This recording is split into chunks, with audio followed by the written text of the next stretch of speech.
Approximately 13.6% of students' waking lives are spent at school by the age of 18. To put that into perspective, we, as humans, spend 33% of our lives sleeping. And out of that remaining 66%, 13% is spent at school. Good afternoon. My name is Sanvi Chow. At school, every student follows a routine. We wake up at the same time every day, get on the bus, go to the same classes, eat lunch with the same friends.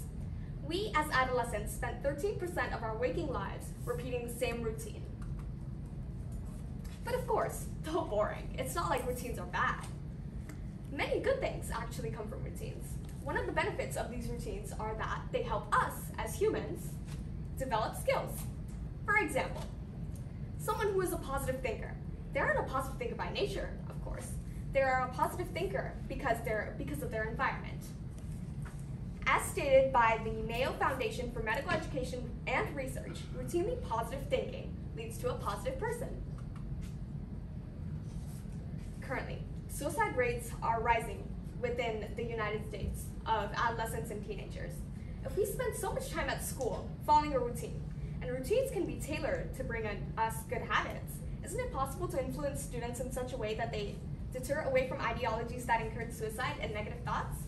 This presents the question, how can the education of adolescents be altered to help find pleasure in normal day life and reduce the risk of regressing mental health as they get older? And to that, this presentation answers, the inclusion of scientifically proven philosophy in education can help prevent harmful thoughts in all manners of people. First, education will always better the mental health of a population. On this infographic from the World Happiness Report, it shows how people have reported their happiness levels in each country. And this data set is taken from adults in each country. Here, we are able to see how in poor and developed countries, the happiness is shown to be much higher than the less developed countries. This is because the increase in resources and education regarding mental health are much higher in developed countries because they are more medically advanced. Less developed countries do not have this privilege. This is an example of how education can lead to a much happier population overall. Again, another benefit of education that pertains to mental health is that it reduces unproductivity. Again, because of the availability of resources regarding mental health, developed countries are happier, and this happiness leads to a more productive population. As stated by Seligman, the founder of the authentic happiness theory. Happiness brings willingness and energy to pursue and achieve goals, and to engage in learning and live a fulfilling life. As previously stated, suicide rates among children should be one of the greatest concerns of this current age.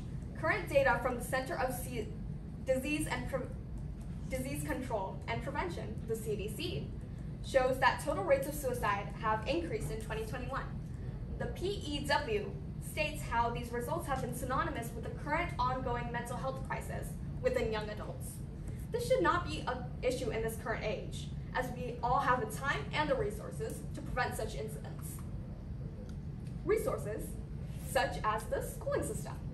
The schooling system was created as a way to smoothly integrate adolescents into society, to mold them into hardworking and well-functioning adults. As most youth start their education very early on in their life, the factors in their education environment significantly impact the development of their mindsets.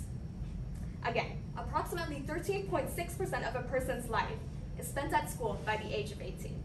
With all this time spent at school, and all the school influences that affect students outside of school, the impact of education on an individual's mentality is extremely prevalent.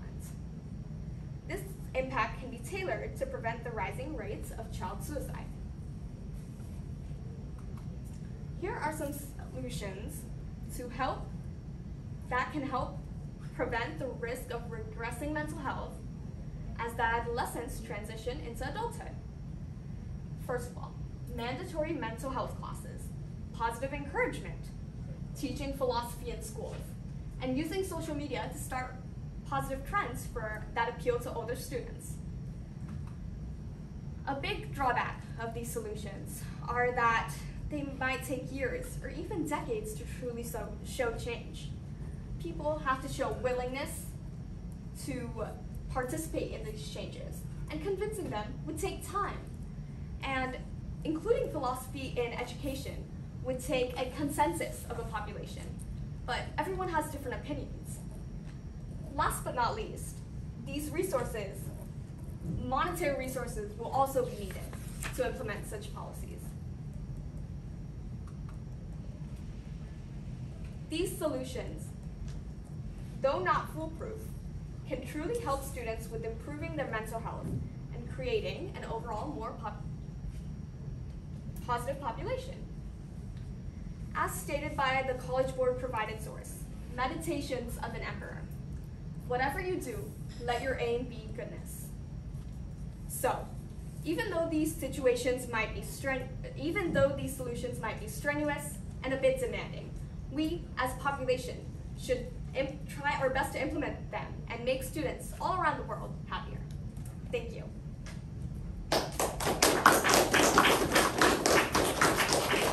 All right, 2 questions I have for you. First one, what evidence did you gather that you didn't use, and then why didn't you use it? I actually gathered a lot of evidence about parents and their opinions about this kind of stuff. This kind of stuff being, of course, the type of education that students should go through.